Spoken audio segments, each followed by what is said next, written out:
older videos, even from this past summer when I still had the ATP, there wasn't a whole lot of room in here. Even shooting videos, having Chris behind the camera here shooting our videos, we were really trying to shoot videos and not being very successful because there wasn't a lot of room. So I was on the ground doing foam rolling, and you know, I'm literally trying to find space where it just simply didn't exist. So with that said, we got rid of a lot of those pieces. We sold them. A few of my friends were actually able to take a lot of my stuff that own facilities, and a lot of that stuff was able to go to a good home, which is obviously important. So without further ado, I'm going to take you guys through everything in here. We have a pretty comprehensive list, and again, a lot of the stuff I recommend are things that I have. We get questions all the time about things that I've never used, and if you're looking for reviews on that, look at Garage Gym Reviews. Look at Coop. Check out his reviews. He's got a ton of great stuff on literally every single thing that you can imagine to put in your garage gym. So if you're looking for something very specific, check him out, okay? I'm gonna show you what we have, and again, that's the experience. That's kind of where it ends in terms of my scope. But I will say that the stuff that we have is great equipment and stuff that will last a long time. So without further ado, we'll go through this kind of in a clockwise fashion. I'll try to be as quick as I can and not get into talking too long, but I will say I really do love training, obviously, and I love training in my garage gym. So this could end up being a pretty lengthy video, so if you make it to the end, hats off to you. That's pretty awesome. So anyways, to start off, we're right here. We have two really integral pieces of equipment for the posterior chain, inverse leg curl, as well as our 45-degree back raise from Rogue. Okay, so the first one is from Westside Barbell, second from Rogue Fitness. And these are two pieces of equipment. While you might not necessarily need them, you certainly don't need an inverse curl. I would say this is probably something more to be used at a facility, but I really wanted one. I gave up my reverse hyper. I gave up my athletic training platform because I wanted to have an inverse curl. And I knew that it would be relatively space efficient, okay? So I used to have my hip ab developer here, and we went in to put this piece in place of it. So anyways, great piece of equipment. Glute ham raises are a stable exercise for us. Now this is basically a glute ham raise on steroids. The good thing is with it is that you can add weight to it. So you can make it easier. If you're not ready to do an inverse curl with any amount of weight, you can increase the weight and basically decrease the difficulty. For myself, I've been doing glute ham raises for really the better part of my life. So inverse curl was a good way to go for a progression to my training. So we use this quite a bit. We do single leg work on it, obviously bilateral work, and then you can really get into a lot of other variations with this, which we won't get into now, but you know, you can do a lot with this other than just the standard leg curl. So great piece of equipment, would highly recommend. Under it, you see we've got some slam balls, okay, 50 pound down to 40, 20, 10. And you can actually see we've got some other stuff kind of strewn around in terms of heavy sandbags, heavy med balls, things of that nature. I use that stuff quite a bit actually, so it ends up being really an important part of our training, and again, it mixes things up. Our back raise, I use, I would say, at least bi-weekly. A ton of things you can do with this, and not just a back raise. We can do a lot of other variations with it for the obliques, and I think actually that's the original name of this, is the oblique flexor. But anyways, nice piece of equipment. I like this version from Rogue compared to other ones, just because how the pad is oriented. Some of them have a space in the middle, but this one allows you, for the guys, to use and not have issues downstairs, if you know what I mean. If you've ever used one, you probably do know what I mean. So this one works really well, and obviously it's built by Rogue, so it's first class, okay? Great piece of equipment. Underneath my stairs, I have a bunch of kind of just miscellaneous stuff. We have a box, we have some foam, some boards for board pressing. There's a wheel roller under there for some hamstring work. So I try to really fit things wherever I can, and with a garage gym, we have very limited amount of space, so we have to be very efficient with it. And if I can stick things under my stairs here, it works. It is kind of a pain in the butt because I have to pull this out to get all my stuff out from underneath. So, you know, it takes a little bit of work, but it does save a little bit of space. Next, we have my USA Strength and Performance lat pull down. Now, this one is different than just a standard lat pull down because it's got a dual handle. So essentially, we can do some unilateral work because we've got two handles and really mix up the variations that we're using on a given day. So this is a nice piece of equipment I got from a buddy of mine, Jason Gussick, who works for Westside as well as USA Strength and Performance. Top notch, high quality, and as you can see, it's very space efficient. I was actually surprised. I didn't know if this was going to fit when I bought it, which I wouldn't recommend any of you guys do that. I was kind of hoping and praying that it would fit and work out, and needless to say, it did. So I really stuck it in the corner. It's got a 300-pound plate stack, which I think most of them are less than that, but don't quote me on it. So anyways, great piece of equipment. It does have a low row, which is another thing that we can do a variety of stuff on it. And as you can see, I've got handles everywhere. So all these handles I've accumulated over the last year and a half. So there's a ton of variability just with my lat pull down. I've got a tsunami bar back here, a fat bar, bunch of bars, V handles, a dog bone, which is really cool. We can use it on the lat pull down. We can also use it for pull-ups. So this thing has a ton of uses as well. And as you can see with a lot of stuff that we have, we can get a lot of different uses out of it. So a lat pull down, low row, dual handle, multiple attachments. There's a lot of things that we can do with that and really kill two birds with one stone. Next, we've got our plate tree from Rogue. Now, initially, I had a body solid plate tree. It didn't hold nearly the same amount of weight. I actually used to have one of the floor plate holders as well as that plate tree. I got rid of the floor, I got rid of that plate tree, and all of the weights that I had fit on just one plate tree. So talk about efficiency. This is it for me. I can fit all my plates on here. It's on wheels, and it saves space, and it looks badass. Everything from Rogue is badass. Obviously, you can tell that the quality is there, and their reputation precedes them, but this is a great piece of equipment. Now, it is more expensive than the Body Solid. The Body Solid, I think, ran me just under 200 bucks, and if I'm correct, I think this one was in the mid threes. So more money, but again, you have to think about the overall benefit. It's going to allow me to save space. I can fit more plates on it, and it's a great piece of equipment. It's on wheels. If I'm doing deadlifts over there, I can roll this out. So nice piece of equipment that was a good addition, a good improvement from what we had before. Next, we've got our hip thruster plates. I just bought these for my wife for Christmas. She's big into glute training, which I think, you know, glute training craze is definitely getting pretty popular. These plates are bigger than a standard plate. So when we're doing something like a glute hip thrust, it allows us to have more constant tension through range of motion because the plates can touch the floor. As opposed to a standard size bumper plate, there is kind of a point where they don't touch the floor when you're going through that eccentric range of motion. So needless to say, Brett Contreras plates, they're awesome. I actually haven't used them yet because we just got them, just gave them to her yesterday for Christmas, and I'm sure she'll love them. So those are kind of a thing that, you know, if you're big into glute training, those ran me a couple $100. So happy wife, happy life. I'm cool with that. Next, specialty bars. We're going to end on specialty bars, so just keep that in mind that this isn't the only set of bars that I have, but this really is kind of the staple bars that I use on a very regular basis. SS Yoke Bar from Elite FTS. There's tons of reviews on Coop's page on this. I think this is the best safety squat bar on the market. I'm biased. I work with Elite FTS. I love those guys, and this is a great piece of equipment to have. Now, it changes up the squat. It allows us to work around injuries that someone might have. Maybe they have some wrist injuries or they just can't get into that externally rotated moment when we're doing a traditional back squat. So this is a great piece of equipment to have. Now, I do other things with this as well, such as front squat, which gives you the ability to front squat and be comfortable, especially if you have wrist issues and you can't get into a front rack. But there's a ton of other things. If you check out any of our posts, we do overhead presses with this. We do obviously unilateral work with it.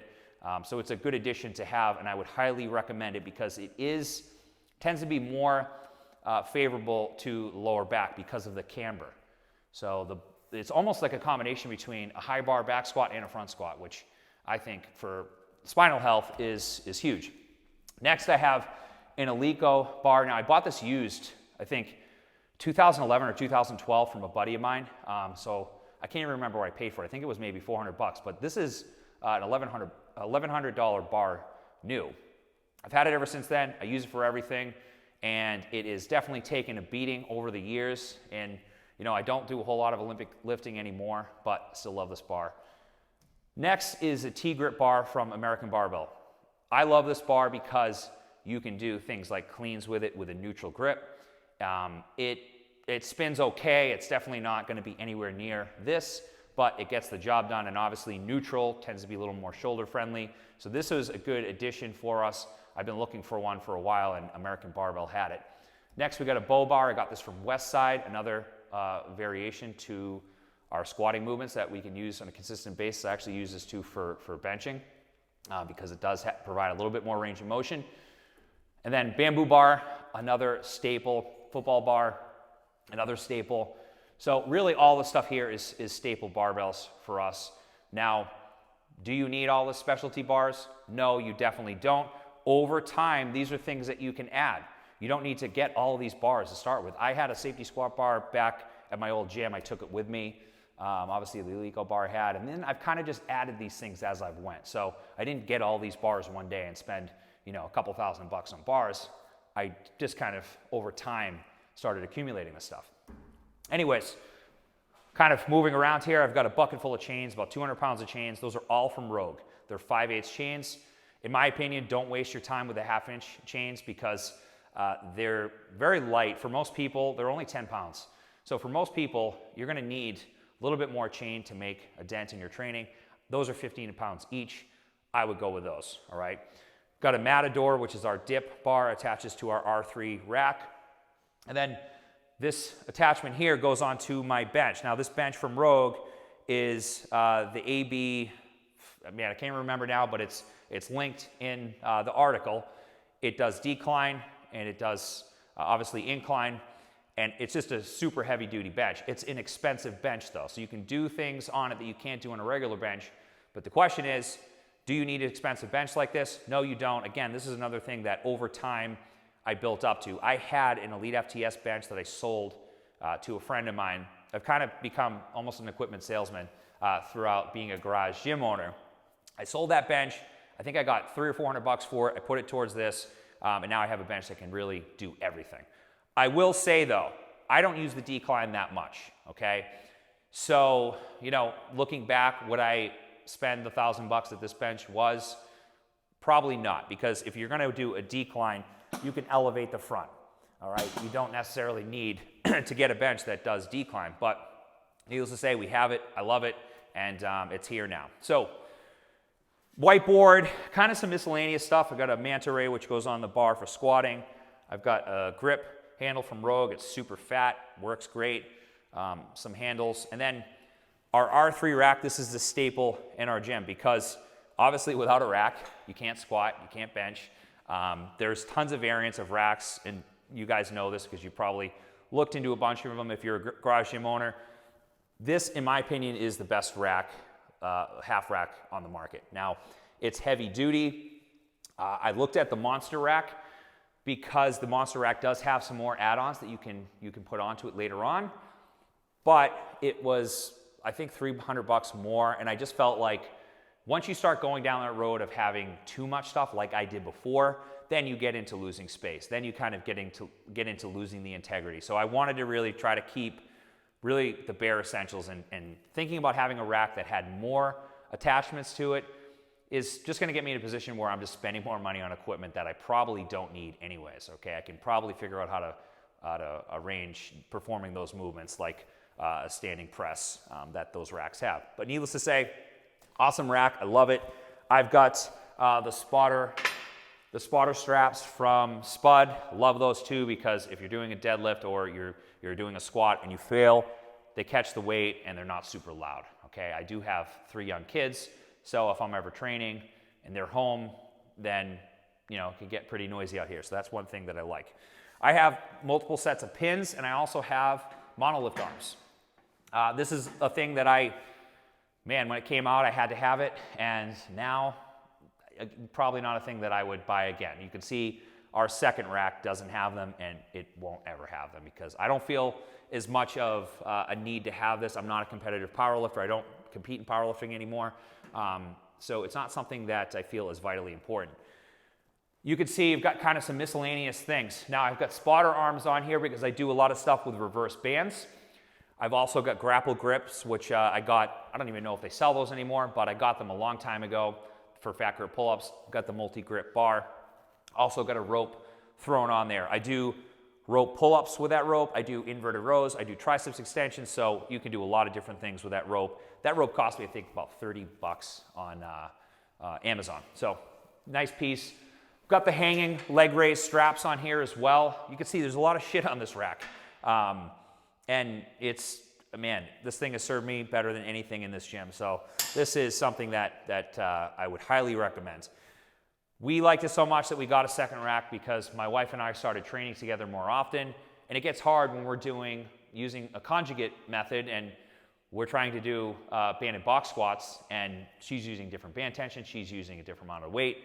So it just got very cumbersome trying to switch weights and it just didn't work out. She ended up always having to wait for me.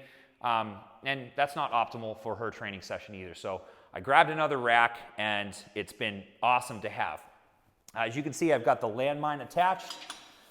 I love the Landmine. I've really gotten into Landmine training the last year or so.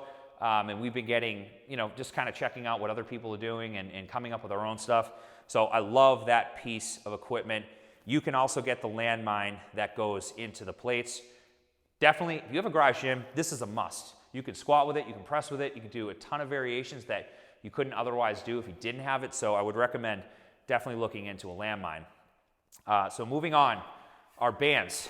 You probably noticed these racks are pretty close together. So what I did when I put this rack in is I put a barbell on the rack and I put a barbell on that rack and I kind of found out where can I have it where it's safe and we can both essentially, if we're both pressing here, we're not going to bump our barbells together, but we're in a garage, we don't have much space. So we need to find out where is the spot where we can maximize the space but not impair our training session. So this for us was it. Now, I would say the only downside is that when my wife is squatting and her bar is out here, it's a little close to our dumbbell rack. It's definitely not optimal. I would love to have another foot, maybe even 2 feet, but we make the best of what we have here and it works out pretty well. So anyways, I kind of skipped ahead, but our bands, all Elite FTS bands, my opinion, best bands on the market. I've used every band. These are the best. They last the longest. The tension is true. I measure the tension. It's very consistent. So I know what my lights, my Monster Minis, my Minis give me for tension when I'm benching, when I'm squatting, when I'm pulling, whatever the case may be. These are great bands. I've also got the Easy strap loader from Elite FTS. We use these for our squats. We use them for our deadlifts, our benches, and it just makes using our chains a lot easier. Then for here, we got just a regular bench, regular Rogue utility bench, and it does everything we need it to do. So if you're gonna get a bench, I would recommend that one. There are other companies like Titan Fitness, GetRx. I know some of you guys use them. I don't have as much experience with them, and the little bit I have isn't great, and I wanna tell you why in a second. So you can see we've got a Viking Press here, and then a handle. So again, we're kind of putting stuff wherever we can to save space. My dumbbell rack, this is from Rogue, and it's on wheels. Obviously, we're not moving it because it's very, very heavy, but I have dumbbells all the way up to 110s. Fat bells, which I love. They change it up. Their way the weight is positioned is different than a dumbbell or even a kettlebell for that matter. And this is stuff that, again, you can get over time. I got most of these dumbbells from Walmart, and a lot of them were free shipping, so they weren't super expensive. I think I got 100-pound dumbbells. It was less than $1 a pound, so significantly less than somewhere like Rogue, and the shipping was free, so nice thing to have. My 106-pound kettlebells, I actually bought this first one from Again Faster back in the day. They were doing a huge sale, and I think they were going out of business, something along those lines. But I bought this for super cheap, but I only had one, so I'm like, shit, I need to have a second so I can do farmer carries. So I bought the 106 from Rogue. The shipping was more than the kettlebell, so that always stings, but I needed to have it so I could do loaded carries, and it's easy. We used to have farmer bars that we did our loaded carries with, but they're a pain in the butt to load. Okay, you're getting the plates on there, it's a pain in the neck. I just grab these and I do my carries and I'm good. So that's it for that stuff. I do have a baby barbell back there. I've got my oldest daughter attempting some deadlifts. We're getting there, but one of our members of our old gym got that for us, so it's a pretty cool thing you can get from Rogue. And then as we kind of move on, we've got a glute hip thrust bench from Brett Contreras, an Elite FTS squat box, which has multiple heights. It has 14, 16, and 18. And then kind of some miscellaneous mats. I cut up some of these floor mats, as well as some DC blocks, an AirX pad, which I use for a ton of things. And then a 100-pound med ball or 100-pound D ball is there as well. Again, we're really trying to maximize space, so anywhere we can put things where it's easy to get to, it's organized. I like my place clean and organized. That makes life a lot better for me. And then another Rogue storage piece here with some belts, kind of some miscellaneous stuff, an ab wheel.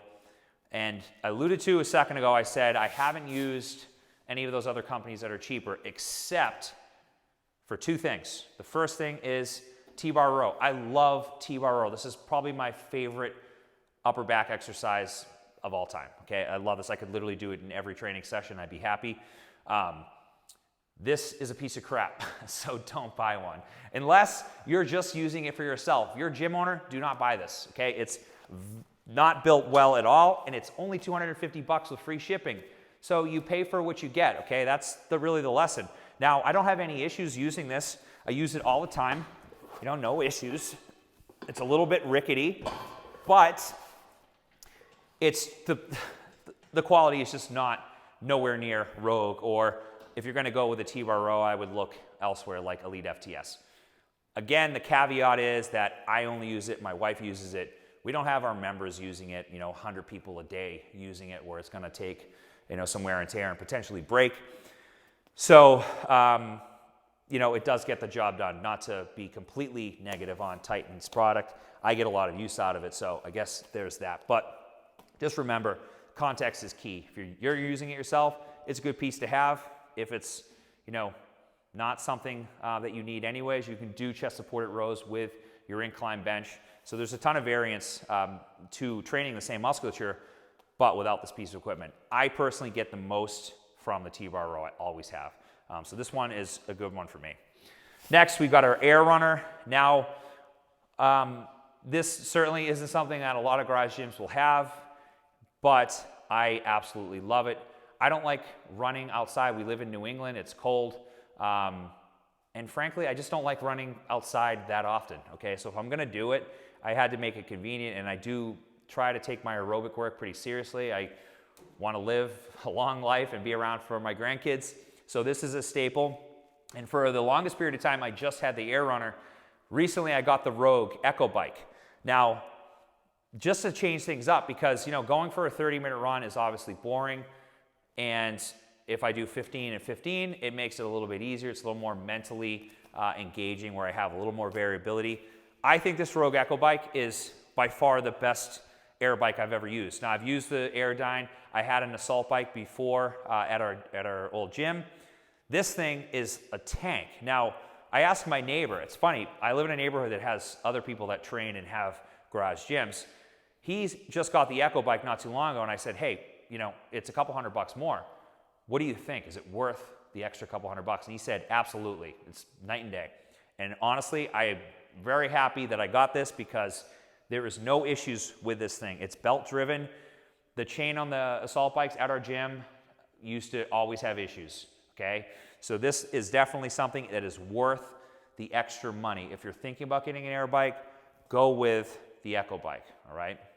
If you already have an assault bike, it is what it is. Like it's still a fine piece of equipment. You'll still get a lot from it, but this thing is basically maintenance free. And I believe Coop did a review on this, and he basically said that his Echo Bike hasn't changed, and he's been beating the crap out of it for X amount of years. So great piece of equipment. So if we want to kind of go over here a little more, got a couple sleds. I've got the dog sled from Rogue, and as you can see, I've got the wheelbarrow attachment on it. I've got the low handle attachment. I love wheelbarrows, and I love the sled. So having that option to do both in the same training session gives me a huge bang for the buck. I can do a ton of things. We could get into the nuances of what this does from an actual training perspective, but know that there's not a whole lot of pieces of equipment out there that can do what a sled and a wheelbarrow can do. All right, you're talking about training essentially strength and conditioning in the same session. So great piece of equipment. Behind it, a west side pulling sled. And then I've got this T-handle, which I just loaded with plates last week because I always forget that I have it, but it's got a ton of uses. You can do some essentially a sumo deadlift with it. A lot of different things. You can carry it. So I put some 35-pound plates that I had kind of just laying around on it just to leave it out to remind myself that I need to use it more. And my wife loves that one as well. So this is kind of something that I added not that long ago. I bought used off of Facebook. It's a abduction machine. So I bought it used. Again, my wife's into glute training. I bought it for her. The guy delivered it. It was local. I think I paid $500 for it. Great deal.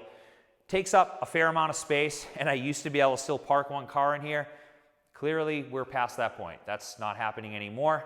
But at this point, I would say we won't be adding any other equipment. This is basically where we're at right now. There's no need to add more equipment, but she loves this thing. And you know what? Like I said, happy wife, happy life. She's getting a lot from this for her training. So it's here, and we'll make the best of it. We've got a fan. Gets pretty hot in here in the summer. There is no air conditioning in here. So, I mean, if you're anywhere down south or in a warmer climate, I don't even know how you guys train. The humidity is very hard to training for myself. I actually would rather it be colder. But this is just a basic fan. I think I got it on Amazon. Now, next thing, Titan Fitness box. I got on Amazon as well. It's got multiple heights. It's a good piece of equipment to have for me. If I had this in a gym and I had people using it, it's risky, okay? Because if they don't land perfect on this thing, it's very unstable. I've actually fallen at least one time that I remember, and a couple times that I almost ate it pretty bad. I ate it really bad one time on this thing, and I don't have any video of it because I don't want to end up on a CrossFit highlight reel, but it is very unstable. If you're not sure-footed, just be careful with that. Foam rollers, I've got a rope, a pulling rope. So I like to attach this rope to my sled, go outside and do kind of like a hand over hand. Works out pretty well, and it gives your biceps a nice pump. I've got some L-sit handles, as well as this is a Dynamax, really light ball. I do some CNS work with this prior to my training session. It only weighs 4 pounds. So that's kind of something that I like to use. And then we've got a 14-pound med ball, which my wife does wall balls from time to time. 150-pound sandbag. That thing is a beast. I don't use it a whole lot because it's really hard to use. I actually usually use the 100-pound D-ball just because I can get really everything I need without really blowing up my lower back. But that's something that if you're looking to do something for loaded carries, that will certainly get you on your way. For most normal people, 100 pounds is probably all you need though. So, I had 100 already, so I got 150. And next thing, got a Rogue sandbag. I've got about 100 pounds in that. Again, don't use it a whole lot, but it's there for when I need it. If I want to do a workout that's got some running in it with a sandbag, I've got a sandbag. And then last but not least, this is our last of our bars. Now, over the years, I've gotten rid of a lot of bars. I actually had another full one of these, if you can believe that. I know it's crazy, but I had another full one of these. So we've downsized quite a bit, and luckily I was able to sell a lot of that stuff and get it a good home. But we've got a Camber Bar. This is from Rogue. It is super, super heavy. I don't love this bar because it's really hard. And you can see that a lot of the stuff that is brutal is tough in your training session. So when I do squat with this, it's brutal. It's a brutal bar. So definitely not something you need, but if you have it, it's obviously can give you some variability to your training. I actually bench with this bar from time to time as well, which I probably like benching with this more than I do squatting. And you can do Zercher squats with it as well. Ladies bar, a training bar, and then a variety of fat bars. So this fat bar is from Elite FTS. The Zigzag Easy Bar Fat from Elite FTS. I love grip training. Just another standard barbell, men's barbell, which I got from, again, Faster when they had that sale. And then this bar here, I actually thought was a lot bigger. But then I got it and it was tiny. So needless to say, it's a good bar to do curls with. That's from American Barbell. And then trap bar, I really want the Rogue trap bar just because you can fit more plates on it. This one is smaller. I got it off Amazon for a couple $100, but the trap bar is a staple in our training too. So this one would go right with those other ones in terms of being something that's non-negotiable that we need, we use all the time. We do RDLs with it. We do obviously deadlifts with it. And it's just a great bar to have just because the way it positions the loading, a lot more spinal friendly. I think more CrossFit gyms should have these. And I think, you know, in the future, you'll see more gyms having these. So that is it. I can't think of anything else. Oh, I forgot the Rhino Flex bar. A great bar. I use it from time to time. It has 600-pound limit, I believe. Don't quote me on that, but I think it's about 600 pounds. So I use it for squatting. I can't squat 600, but I wish I could. This bar you can squat pretty heavy with, and it's very different. It oscillates, so it gives you a little bit different training effect, and just really challenges up the basic stuff that we do with a regular bar. So again, guys, that's it. I hope you enjoyed the tour. Check out the article. I've linked everything in there. And, you know, I think the one thing I will conclude this with is saying that start small, get yourself a rack, get a couple horse stall mats for your floor, a barbell, some bumper plates, maybe a couple dumbbells from Walmart, and then you'll be good to go. And then as you start training, you're like, oh, well, man, I wish I had that landmine. You get your landmine, and then add, you know, as time passes, you can keep adding more to it. You don't have to spend 10 grand your first go around, okay? P.S., one more thing. We do have heat in here. My last garage gym, I had an electric heater. It used to kill the electric bill. So we put in, when we built this house, we put in a gas heater, which is something we absolutely need in New England. It gets pretty cold out here. So again, guys, I hope you enjoy the tour. If you have questions, feel free to comment.